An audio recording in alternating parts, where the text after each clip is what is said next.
वो श्यापति रामचंद्र की। श्री सीताराम वर्णानाम संघानाम रसानाम छंदसामपि मंगलानाम चाकर्तारो वंदे वाणी विनायको ध्यानमूलं गुरुमूर्ति पूजामूलं गुरुपदम् मंत्रमूलं गुरुवाक्यं मोक्षमूलं गुरु कृपा। सिया राम मैं जानी सभी का करती हूँ पग बंदन आके सभा में विराज के रहो हे अंजनी के नंदन हे अंजनी के नंदन श्यावरी रामचंद्र की जय। बोल रामायण भगवान की जय।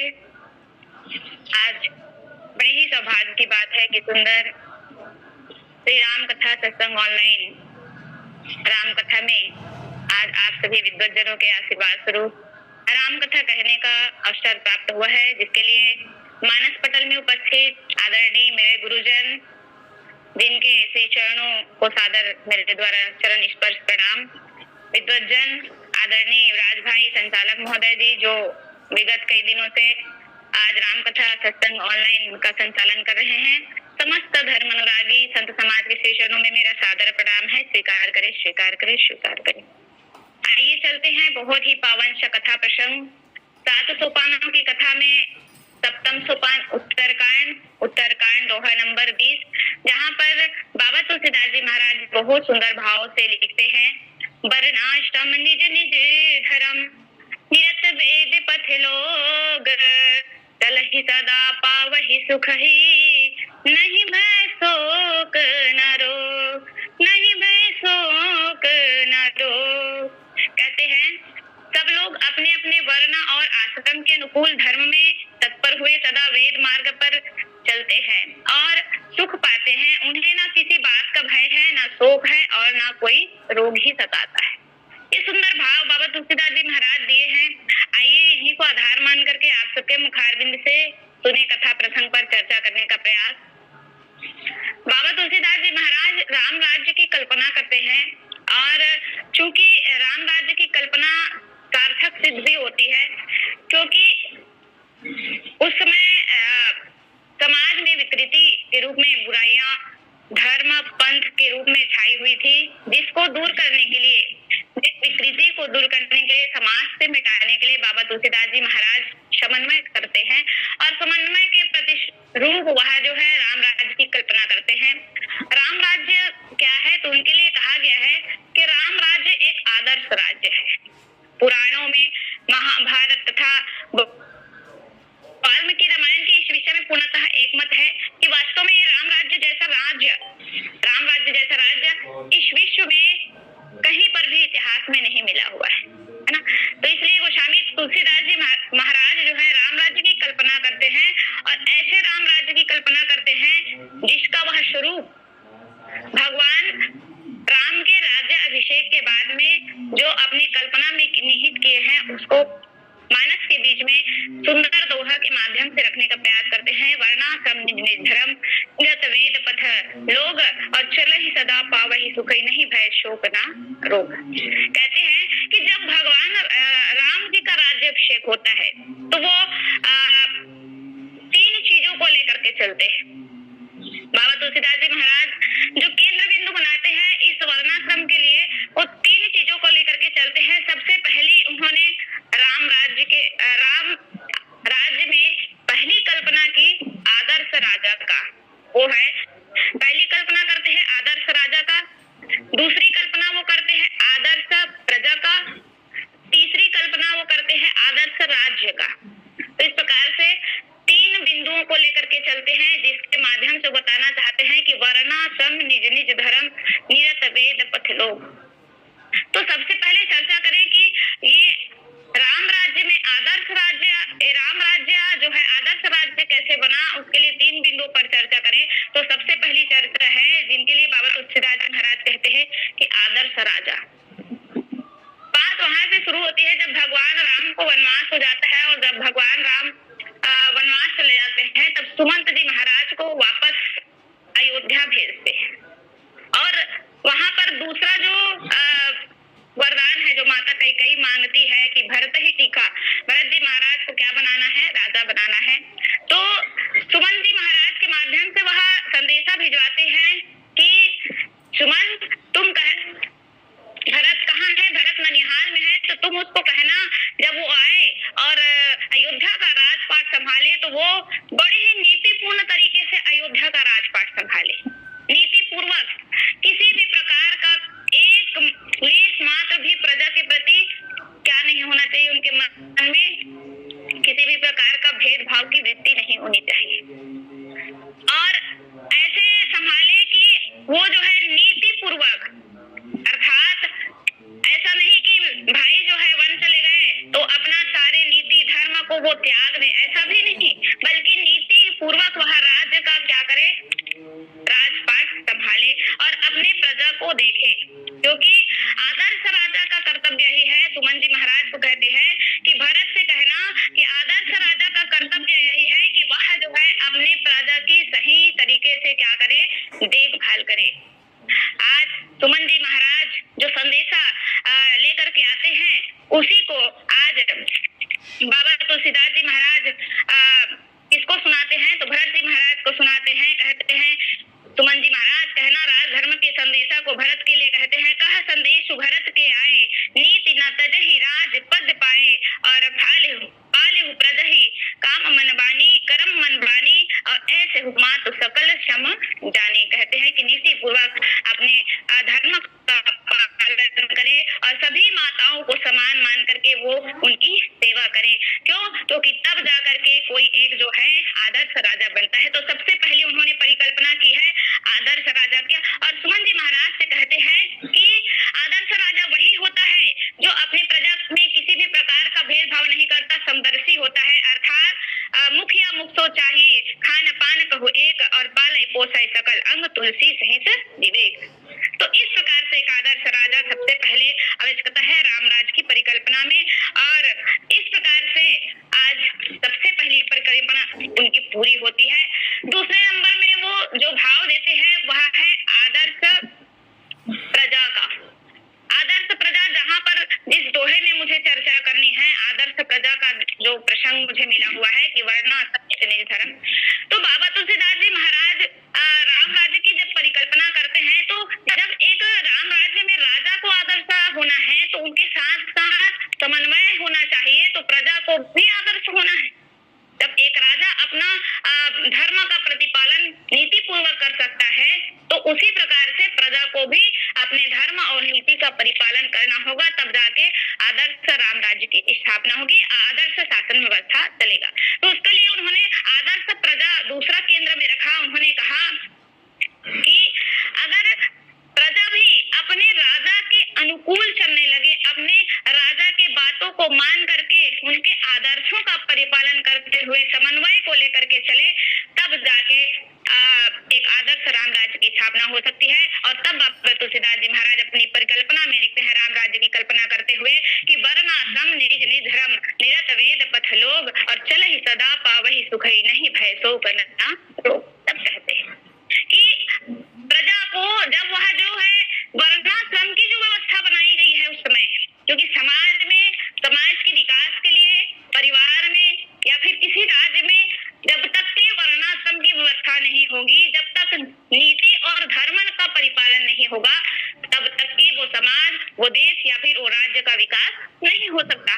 तो आइए देखें कि वर्णाश्रम निज निज धर्म, तो वर्ण व्यवस्था, तो वर्ण व्यवस्था में कहा गया कि 4 वर्णों की व्यवस्था किया गया है, और 4 वर्णों की व्यवस्था में सबसे पहले ब्राह्मण, दूसरा क्षत्रिय, और तीसरा वैश्य, और चौथा शूद्र।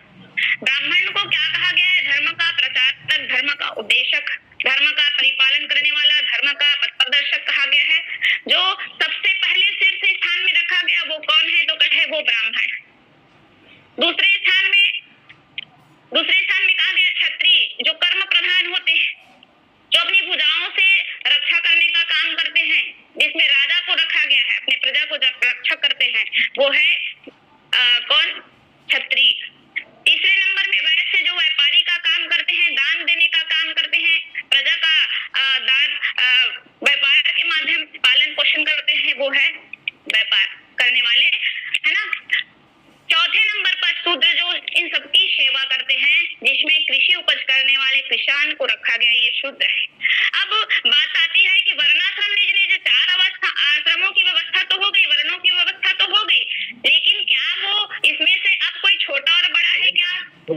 है ना। इनको एक ऊंचे स्थान पे रखा गया है ब्राह्मण, दूसरे नंबर पे क्षत्रिय, तीसरे नंबर पे वैश्य, चौथे नंबर पर रखा गया शूद्र। तो यहाँ पर बाबा तुलसीदास जी महाराज ने कहा कि नहीं, चारों में से कोई भी किसी से छोटा या बड़ा नहीं है। इसीलिए बाबा तुलसीदास जी महाराज लिखते हैं कि वर्णाश्रम निज निज धर्म निरत वेद पथ लोक। क्योंकि यहाँ पर क्यों छोटा बड़ा नहीं है, प्रश्न उठता है कि कोई छोटा बड़ा है क्या? नहीं, क्योंकि सभी जो है अपने अपने व्यवस्था के अनुसार निज निज धर्म, अपने अपने धर्म के अनुकूल चले जा रहे हैं। इसलिए है ना, अपने अपने धर्म की व्यवस्था के अनुसार चले जा रहे हैं। इसलिए किसी में छोटा या बड़ा का भाव नहीं है। नियत वेद पथ लोक। बाबा तुलसीदास जी महाराज बड़े सुंदर भाव को देते हैं कि दूसरी कल्पना की आदर्श प्रजा होना चाहिए। और आदर्श प्रजा में कौन से भाव होने चाहिए, कौन से गुण होने चाहिए? तो बाबा तुलसीदास जी महाराज कहते हैं कि आदर्श प्रजा कैसी होती? तो सब नर करहित परस्पर प्रीति और चलहि स्वधर्म निरत सूति नीति। यहाँ पर सभी जो प्रजा है वो सभी अपने अपने नीति के अनुसार अपना अपना धर्म मान करके सब अपने अपने काम पर चल रहे हैं। और इसीलिए बाबा तुलसीदास जी महाराज लिखे कि राम राज्य में जब प्रजा जो है परस्पर आपस में प्रेम करते हुए चलते हैं तो उसमें किसी भी प्रकार का कोई शोक, रोग और भय की व्यवस्था नहीं हो सकती है। जब किसी परिवार में, किसी घर में किसी को काम दे दिया गया है, परिवार में 3 भाई हैं या 5 भाई हैं और पांचों को, तीनों को, सबको अपने अपने हिसाब से कार्य को बांट दिया गया है और सभी अपने अपने हिसाब से अच्छे ढंग से अगर कार्य को करते हैं तो क्या उस घर में अशांति या दुख या पीड़ा हो सकती है या फिर लड़ाई हो सकता है? बिल्कुल भी नहीं हो सकता है ना। ये बहुत छोटा सा उदाहरण है कि वर्णाश्रम निज निज धर्म निरत वेद पथ लोक। जब कोई व्यक्ति जो है अपने कर्तव्य का निर्वहन वो अपना धर्म मान करके करे तब किसी भी प्रकार की शोक या भय या रोग की व्यवस्था वहां पे हो ही नहीं सकती। क्योंकि धर्म क्या है? तो धर्म धार्यते धर्म, धर्म को धारण किया जाता है। धर्म दिखाने के लिए नहीं होता है, धर्म को स्वयं धारण करना पड़ता है, उसको स्वयं आदमी को उस कर्तव्य पथ पर चलना पड़ता है। ये है धर्म। तो यहाँ पर आदर्श प्रजा का उल्लेख बाबा तुलसीदास जी महाराज करते हैं कि तब जब प्रजा आदर्श होगा, जब अपने कर्तव्य का निर्वहन करेगी तो वहां पर किसी भी प्रकार का कोई शोक नहीं होगा। और इसीलिए बाबा तुलसीदास जी महाराज कहते हैं कि सब निर्धम धर्मरत पुनि नर अरु नारी चतुर सब गुणी और सब गुण गण्य पंडित सब ज्ञानी सब कृतज्ञ नहीं कपट सयाने।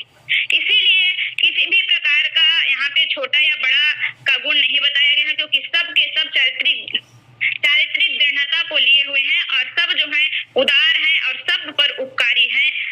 सब उदार, सब उपकारी, विप्र चरण सेवक नर नारी, एक नारी व्रत रत सब धारी, ते मन बना क्रमपति हितकारी। अब यहाँ पर रोग क्यों नहीं है ना? शोक तो नहीं है, ठीक है, लेकिन यहाँ पर रोग क्यों नहीं है? क्योंकि यहाँ पर ऐसी व्यवस्था किया गया है कि यहाँ पर प्रजा एक आदर्श प्रजा के रूप में दिखाई दे रही है। क्योंकि उनको राम राज्य की स्थापना करना है तो वो भी अपने कर्तव्य का निर्वहन कर रहे हैं। तो यहाँ पे जो 4 प्रकार के मुख्य धर्म का पालन उन्होंने बताया हुआ है कि राजधर्म, स्त्री धर्म, मानव धर्म, है ना। और तो इस प्रकार से सभी जो है अपने धर्मों को प्रति आदर्श मान करके चल रहे हैं। स्त्रियां भी अपने धर्म का पालन करी, स्त्री धर्म का पालन करी, वो भी मर्यादा में चल रही है, पुरुष भी अपने कर्तव्य का पालन कर रहे हैं। तो इसलिए यहाँ पर रोग की कोई संभावना नहीं है। क्योंकि रोग कब सताता है आदमी के जीवन में, है ना? जब वो अपने कर्तव्य मार्ग से भी मुक्त हो जाते हैं। जैसे 3 पहर का खाना खाना है ना, 3 टाइम का खाना खाना है, भोजन करना है, सुबह नाश्ता करना है, दोपहर में भोजन करना है और रात को डिनर करना है। लेकिन आदमी जो है दोनों टाइम का खाना एक साथ खा ले या एक टाइम बस खा ले, 2 टाइम को छोड़ दे, तो वो तो हमारा शरीर है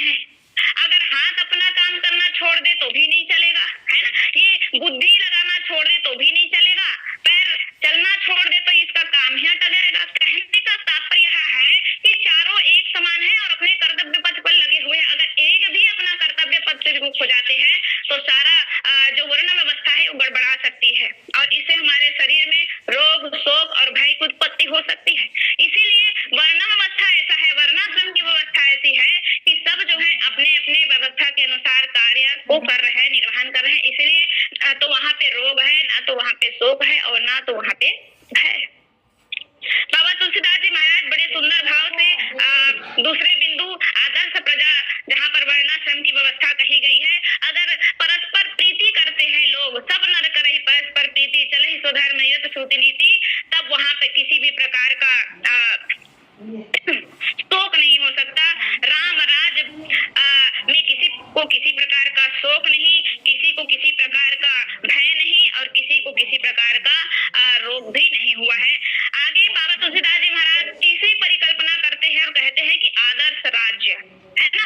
आदर्श राज्य, तुलसीदास जी राम राज्य का एक सुखद कल्पना करते हुए कहते हैं कि राम राज्य में सबसे पहली बात उन्होंने आदर्श राजा को लिया, दूसरी वहां की प्रजा कैसी होनी चाहिए। अगर राजा आदर्श है, कर्तव्य का पालन करता है, तो प्रजा भी अपने कर्तव्य का पालन करते हुए दिखाई दिया। वर्णाश्रम निज निज धर्म है ना, निरत वेद पथ लोग, और चलहि सदा पावहि सुखहि, नहीं भय शोक न रोग। तो बाबा तुलसीदास जी महाराज तीसरी परिकल्पना में लेते हैं कि आदर्श राज्य, जब राजा आदर्श हो गया, प्रजा आदर्श हो गया, तब तो आदर्श राज्य बनेगा, है ना।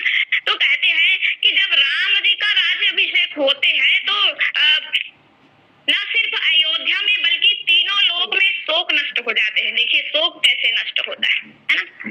रोग तो नष्ट हो गए क्योंकि सभी प्रजा अपने कर्तव्य को पालन कर रहे हैं। भय भी नहीं है किसी प्रकार का क्योंकि राजा इतना कर्तव्यनिष्ठ है, धर्म पर चलने वाला है। और तीसरे नंबर में शोक का निदान भी वो बताते हैं, कहते हैं कि उसके लिए आदर्श राज्य होना चाहिए। और आदर्श राज्य में राम जी की जब राज्याभिषेक होता है तो सिर्फ और सिर्फ अयोध्या ही नहीं बल्कि तीनों लोक से शोक नष्ट हो जाते हैं। और तब बाबा तुलसीदास जी महाराज लिखते हैं कि राम राज बैठे त्रैलोका, और हर्षित भय गए सब शोका, और बैरु न कर काहुसन कोई, राम प्रताप विषमता कोई, है ना। जब भगवान राम जी का राज्य से अभिषेक होता है तो सब के सब, जब वो राम राज्य की स्थापना होती है तो सब के सब शोक जो है नष्ट हो जाते हैं। और ये शोक क्या है तो कहते हैं कि तीन प्रकार का शोक बताया गया है, दैहिक, दैविक, भौतिक, तापा। और यहाँ पर बाबा तुलसीदास जी महाराज लिखते हैं कि चलहि सदा पावहि सुखी, नहीं भय शोक न रोग। जब अपने अपने कर्तव्य मार्ग पथ पर जब लोग चलते हैं तभी सुख पाते हैं। ब्राह्मण अगर अपना धर्म का कार्य करना छोड़ दे तो वो दुखी हो जाएगा, है ना। वैश्य अपना काम करना छोड़ दे तो वो दुखी हो सकता है। अगर शूद्र जो है अपना कर्तव्य का पथ का निर्वहन न करे तो वो दुखी हो सकता है। कहने का मतलब यह है कि सुख पाने के लिए अपने कर्तव्य, अपने धर्म में भी रहना जरूरी है, अपने धर्म का पालन करना भी जरूरी है। और धर्म विकृति कब आती है? जब आदमी अपने कर्तव्य पथ का निर्वहन नहीं करते हैं तब जाके विकृति आती है। और यही कारण है कि वह जब धर्म विमुख हो जाता है तब वो जो है शोक, रोग और भय से क्या हो जाता है, परिपूर्ण हो जाता है। लेकिन जब वो धर्म पे रहकर अपना कार्य करता है तो वह जो है भय, शोक और रोग उससे दूर हो जाता है। ये सुंदर सा भाव बाबा तुलसीदास जी महाराज देते हैं कि सारे शोक जो है नष्ट हो गए, जिनको बाबा तुलसीदास जी महाराज लिखे, दैहिक, दैविक, भौतिक, तापा, राम राज नहीं काहू ही व्यापा। दैहिक, दैविक, भौतिक, तापा, राम राज नहीं काहू ही व्यापा। राम राज्य के आते ही ये तीन प्रकार के जो शोक है वो अपने आप नष्ट हो गए। अर्थात ये कौन है तो कहे ये तो ज्ञान है ना। और जब जीवन में ज्ञान का आगमन होता है तो ये भय, शोक, रोग ये अपने आप क्या हो जाते हैं, नष्ट हो जाते हैं। राम के राज्य में दैहिक, दैविक, भौतिक के तीनों कष्ट दूर हो गए और कहीं भी इसका लेस मात्रा नहीं रहा। सभी वर्णाश्रम में विभाजित हो गया और निष्ठा पूर्वक धर्म का पालन करने लगे। धर्म के जो 4 चरण है, जब वर्णाश्रम की व्यवस्था हुई तो धर्म के जो 4 चरण है, सत्य, शौर्य, दया और दान, है ना, इससे पूरा संसार क्या हो गया तो कहते हैं कि इससे पूरा संसार परिपूर्ण हो गया और कहीं पर भी पाप नहीं रहा, कहीं पर भी पाप नहीं रहा। क्योंकि धर्म कब आता है? जब हमारे जीवन से धर्म के 4 चरण की स्थापना कब होती है? जब हमारे जीवन से शोक, रोग और भय जब नष्ट हो जाते हैं तब हमारे जीवन में ये सत्य, शौर्य और दया और दान की वृत्ति आती है और तब हम जो है पाप मुक्त हो जाते हैं। यही कारण है कि आज संसार परिपूर्ण हो गया है धर्म के 4 चरणों से और पाप का कहीं पर भी नामो निशान नहीं। इसीलिए बाबा तुलसीदास जी महाराज कहते हैं क्या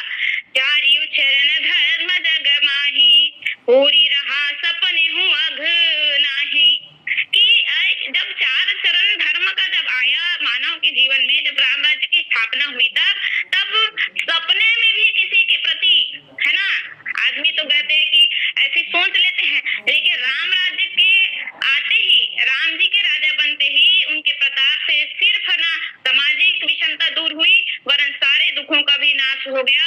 और सारे दुखों का जब नाश हुआ तो सपने में भी किसी ने किसी के प्रति, कहते हैं कि पूरी रात सपने अगमाए, सपने में भी कोई पाप नहीं कर सकता, पाप के बारे में सोच भी नहीं सकता। और इसीलिए बाबा तुलसीदास जी महाराज कहे कि काल कर्म शुभाव गुण कृत दुख काहू ही नाही, कि किसी प्रकार से काल कर्म शुभाव गुण कृत दुख काहू ही नाही, किसी अंश मात्र भी दुख नहीं रहा। और जब दुख ही नहीं है तो पीड़ा कहाँ से होगा, जब दुख ही नहीं तो पीड़ा कहाँ से होगा। अल्प मृत्यु नहीं काहे पीड़ा, अल्प मृत्यु नहीं कौन ही पीड़ा, सब सुंदर सब विरज शरीरा। ना तो किसी की मृत्यु होगी तो कि कोई दुखी ही नहीं है, किसी को पीड़ा ही नहीं, तो ना तो किसी की मृत्यु होगी। और यहाँ पर सभी जो है निरोगी है, बहुत सुंदर काया वाले हैं, ना कोई दरिद्र है, ना ही दरिद्र कोई दुखी ना दीना, नहीं कोई अबुध न लक्षण ही ना, और ना ही दीन है, और न कोई मूर्ख, और ना शुभ लक्षणों से हीन है। सब के सब जो है, जब राम राज्य की स्थापना हुई तो सब के सब जो है आज क्या हो गए हैं, शोक से, रोग से और भय से मुक्त हो दिखाई दे रहे हैं। ये राम राज्य की 3 बिंदुओं पर परिकल्पना बाबा तुलसीदास जी महाराज बहुत सुंदर भाव से करते हैं। सबसे पहला आदर्श राजा, दूसरा आदर्श प्रजा, और तीसरा आदर्श राज्य। और जब ये तीनों चीज की परिकल्पना पूर्ण हो जाती है तब बाबा तुलसीदास जी महाराज यहाँ तक कह देते हैं कि जब राम राज्य की स्थापना हुई तो जड़ चेतन गुण, जड़ तो जड़, चेतन तो चेतन, जड़ भी, प्रकृति भी अपना जो है क्या करने लग जाती है, राम राज्य की स्थापना होने से सुख का अनुभव करती है, हर्षित हो जाती है। और जिसके लिए बाबा तुलसीदास जी महाराज लिखते हैं, फूलहि फरहि सदा तरु कानन, रही एक संग गज पंचानन, खग मृग सहज बैरु बिसराई, सभी न परस्पर प्रीति बढ़ाई। यहाँ तक कि प्रकृति भी अपना रूप बदल करके क्या करने लगी है, हर्षित होने लगी है। ये सुंदर भाव बाबा तुलसीदास जी महाराज वर्णाश्रम निज निज धर्म निरत वेद पथ लोग, चल ही सदा पावही सुख ही नहीं भय शोक न रोग के बारे में बाबा तुलसीदास जी महाराज बताते हैं। कहते हैं वर्णाश्रम 4 प्रकार से उनका विभाजन किया गया है, जिनको मैं पहले ही आप सबके बीच में रख दी हूँ। दूसरी व्यवस्था आश्रम व्यवस्था, जिनको वहां पे जोड़ा गया है, और वह आश्रम व्यवस्था में ब्रह्मचर्य, गृहस्थ, वानप्रस्थ और संन्यास, ये 4 आश्रमों की व्यवस्था किया गया है। ब्रह्मचर्य आश्रम को सभी आश्रम का आधार बनाया गया है। ब्रह्मचर्य के बाद ही व्यक्ति जो है आश्रम में रहकर व्यक्ति दीक्षित होकर के गृहस्थ के योग्य बनता है, और गृहस्थ आश्रम को अन्य आश्रमों की अपेक्षा महत्वपूर्ण माना गया है। सबसे कठिन आश्रम व्यवस्था जिसको कहा गया है, गृहस्थी का जीवन को बताया गया है। अगर कोई गृहस्थ जीवन में होकर के अपना जीवन यापन करते हुए धर्म का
परिपालन कर रहे हैं। निरत वेद पथ लोग, राम राज्य की प्रजा वेद पथ पर चलती थी। वेद पथ क्या है? ज्ञान और भक्ति के पथ को वेद पथ कहा गया है। और अब प्रश्न है कि वर्ण और आश्रम व्यवस्था के रहते वेद पथ की आवश्यकता क्यों पड़ी, है ना? वर्ण और आश्रम व्यवस्था तो पहले से बन गई है राम राज्य की परिकल्पना में, तो अब वेद पथ की आवश्यकता क्यों पड़ी? तो वर्णाश्रम व्यवस्था में कुछ दोष आ गए थे, इसलिए वेद पथ की आवश्यकता हुई। और इस सामाजिक वैषम्य और भेदभाव परिणाम स्वरूप संघर्ष और विदेश को मिटाने के लिए आज बाबा तुलसीदास जी महाराज ने कहा कि निरत वेद पथ लोग। और उसके लिए छोटा सा सुंदर सा भाव देते हैं बाबा तुलसीदास जी महाराज कि ये कब संभव हुआ? तो बैरु न कर काहू सन कोई, ये जब संभव होगा कि बैरु न कर काहू सन कोई, राम प्रताप विषमता खोई, और सब नर करहि परस्पर प्रीति, और चल ही स्वधर्म निरत श्रुति नीति। ये सब संभव होगा जब सब लोग जो है परस्पर अपने कर्तव्य पथ पर चलेंगे और किसी से जब कोई बैर ही नहीं करेगा, तब जाके निरत वेद पथ लोग की भावना संभव होगी। और इस प्रकार से बहुत सुंदर भाव देते हुए बाबा तुलसीदास जी महाराज उदाहरण देते हैं कि राम राज्य में कब संभव हुआ, कब देखा गया? तो राम राज्य में जब अयोध्या में राजघाट का वर्णन आता है, तो राजघाट में लोग जो है सिर्फ राज्य के ही लोग नहीं जाते, वहां पर राजघाट सब विधि सुंदर बन, और कहते हैं कि मजही तहाँ चरण चारी हो चर, वहां पर सबके सब जो है राजघाट में चले जाते हैं। ये सुंदर सा उदाहरण देते हैं निरत वेद पथ लोग का। और आगे छोटा सा और उदाहरण देते हैं, भगवान चूंकि राम से तुम्हें समन्वय का प्रतीक है, राम राज्य की स्थापना बहुत बड़ी बात है। जब हमारे जीवन में भी राम राज्य की स्थापना हो जाएगी तो हमारे जीवन में भी शोक और रोग और ये भय पूर्णतः नष्ट हो जाएगा। क्योंकि बाबा तुलसीदास जी महाराज जो अरण्य कांड की जो कथा आती है माता सबरी की, वहां पे इनका समन्वय करते हुए दिखते हैं। कहते हैं वर्णाश्रम की जो व्यवस्था है उसको जाने के लिए, पानी जोरी आगे बैठाड़ी, प्रभु बिलो की प्रीति अति बाढ़ी, कही विधि स्तुति करो तुम्हारी, अधम जाति में जड़मति भारी, और अधम ते अधम अधम अति नारी, तिन्ह मह मैं मति मंद अघारी। यहाँ पर वो ये बात को सार्थक करते हैं कि जाति पाति, है ना, भगवान तो स्वयं कहते हैं कि जाति पाति कुल धर्म बढ़ाई, धन बल परिवार गुण और चतुराई, ये सबको तुम क्या कर दो, त्याग दो, और मैं तो सिर्फ एक ही नाता मानता हूँ, मान हो एक भक्ति कर नाता, मतलब सबको तुम छोड़ दो, इससे मुझे कोई मतलब नहीं है। ये सुंदर भाव देते हैं, कहा रघुपति सुनु भामनी बाता, मान हो एक भक्ति कर नाता, जाति पाति कुल धर्म बढ़ाई, और धन बल परिजन गुण चतुराई, भक्तिहीन नर सोहई कैसे, बिनु जल बारिद देखे ही जैसे। बाबा तुलसीदास जी महाराज इन भावों को भी रखते हैं कि वास्तव में भगवान समन्वय का एक बहुत बड़ा उदाहरण देते हैं, और वह सिर्फ एक ही नाता को मानते हैं। वो कौन सा है? तो कहे कि ये भक्ति का, इसे जाति पाति धर्म मान बढ़ाई इस सबसे कोई मतलब नहीं है। यहाँ पर निरत वेद पथ लोग ये सुंदर भाव देते हैं। और चल ही सदा पावहि सुखी, आगे पंक्ति को बाबा तुलसीदास जी महाराज बड़े सुंदर भाव से सजा करके कहते हैं कि राम राज्य की प्रजा धर्म पथ वेद पथ पर चलकर सदा सुख पाती थी, जिससे उनके जीवन में शोक मोह सब नष्ट हो गया, सदा सुख पाती थी। गोस्वामी जी धर्म को सुख पाने के साधन के रूप में स्थापित करते हैं, है ना। गोस्वामी जी धर्म को सुख पाने के साधन के रूप में स्थापित करते हैं। बहुत बड़ा प्रश्न है हम सबके लिए, सांसारिक मानव के लिए। अगर हम भी अगर देखें तो हमारे जीवन में धर्म का सबसे बड़ा योगदान है, महत्व है। कई लोग कहते हैं, एक छोटी सी हास्य वर्ण की छोटी सी बात है, बड़ा धर्मात्मा यदि बड़ा धर्मात्मा गाते हैं, है ना, तो सिर्फ लोग ये देखकर कहते हैं कि ये धर्मात्मा है ना, ये पूजा पाठ करते हैं इसलिए धर्मात्मा है, कहते हैं क्या कि निरंतर वो सत्संग करते रहता है, ऐसा देख करके उनको धर्मात्मा कहते हैं। ये प्रश्न है हम सबके जीवन का। तो लोग कहते हैं ये बड़ा धर्मात्मा है, धर्मात्मा कैसे है वह? क्योंकि वो धर्मात्मा इसलिए है कि वास्तव में वो धर्म का कार्य करता है ना, वास्तव में वो धर्म का कार्य करता है, तब लोग उसको धर्मात्मा कहते हैं। धर्म आत्मा, धर्म को वो अपने आत्मा में धारण करता है, वो धर्म को जीता है, धर्म को सीखता है, धर्म को पढ़ता है, धर्म में रहकर आचरण करता है, इसलिए वो धर्मात्मा है। हर कोई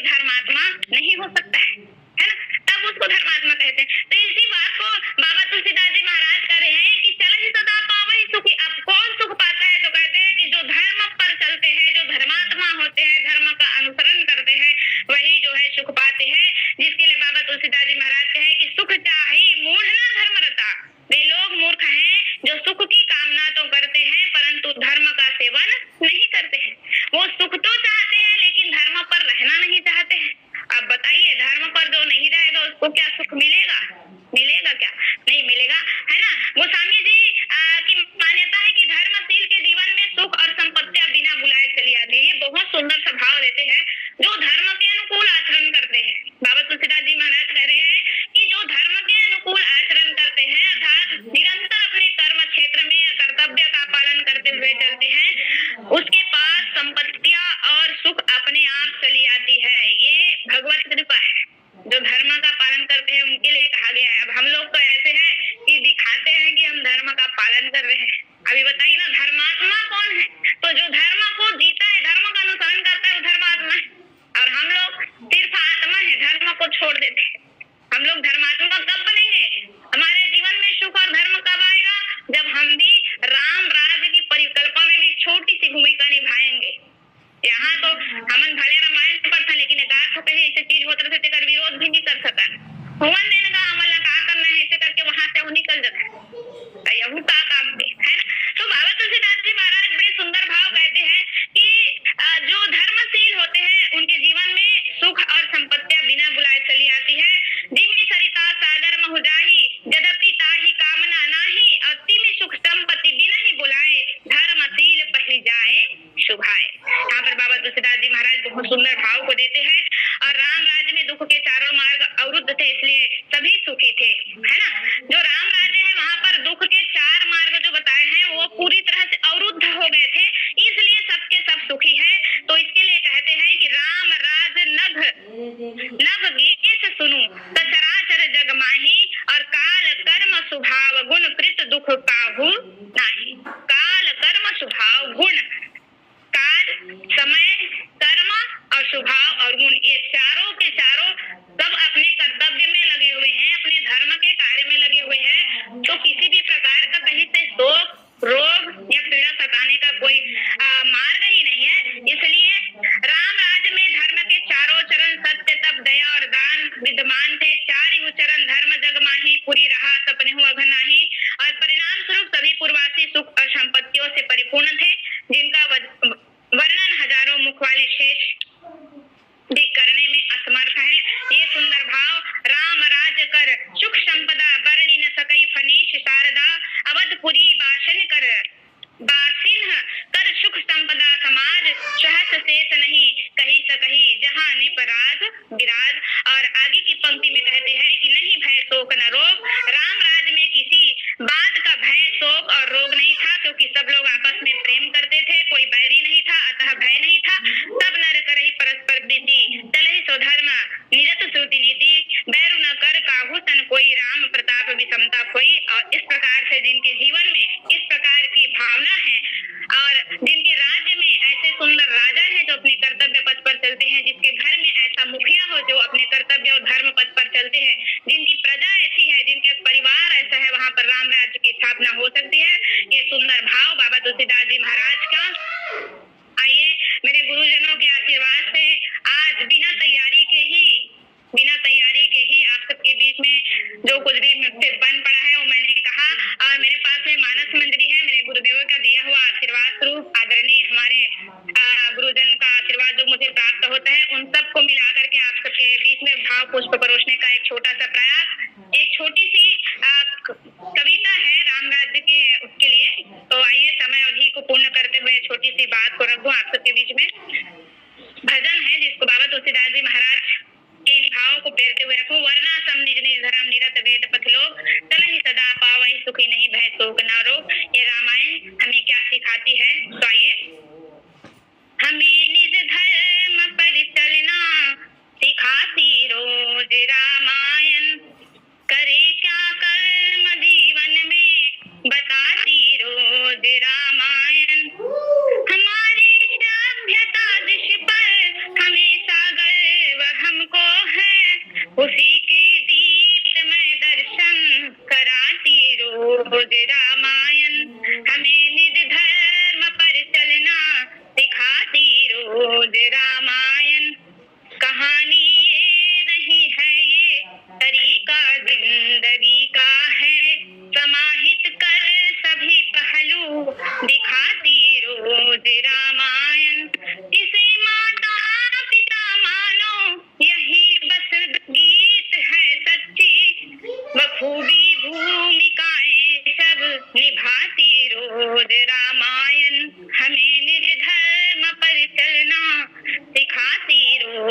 रामायण मिले